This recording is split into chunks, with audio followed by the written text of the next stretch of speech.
Welcome to Kohli soda சமையல். இன்னைக்கு நம்ம என்ன பார்க்க போறோம் அப்படின்னா சிக்கன் பிரியாணி தான். சிம்பிளா எப்படி செய்யலாம் பார்க்கலாம். அதுவும் விறகடுப்புல தான் நான் செய்ய போறேன்.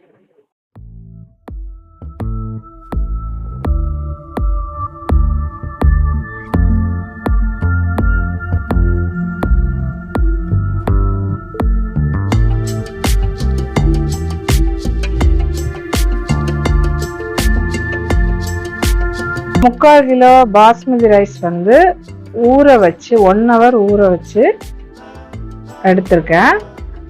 இது இருக்கட்டும். அப்புறமா ஒரு 3/4 கிலோ சிக்கன், அப்புறமா கொஞ்சம் வெங்காயம், தக்காளி, மல்லிக்கீரை, பச்சை மிளகு, தயிர், இஞ்சி பூண்டு, இறைச்சி masala, mutton chicken masala, chilli எல்லாமே எடுத்திருக்கோம்.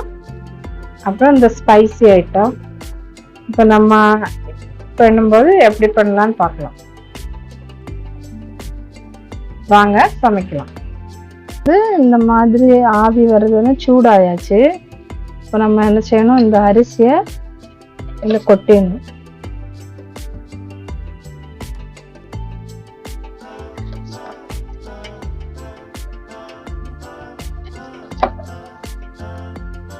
இது 3/4 கிலோ தான் போட்டிருக்கேன்.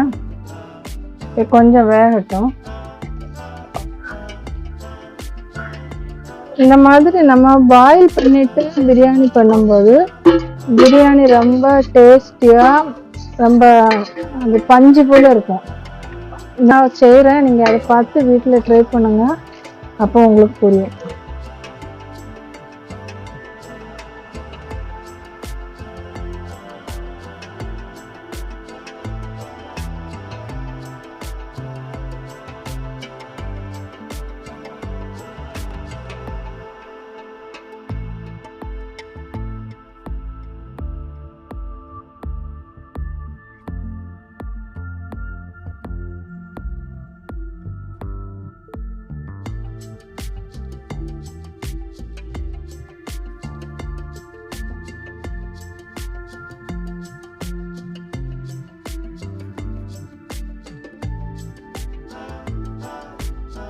பிரியாணி சட்டி வைக்கலாம்.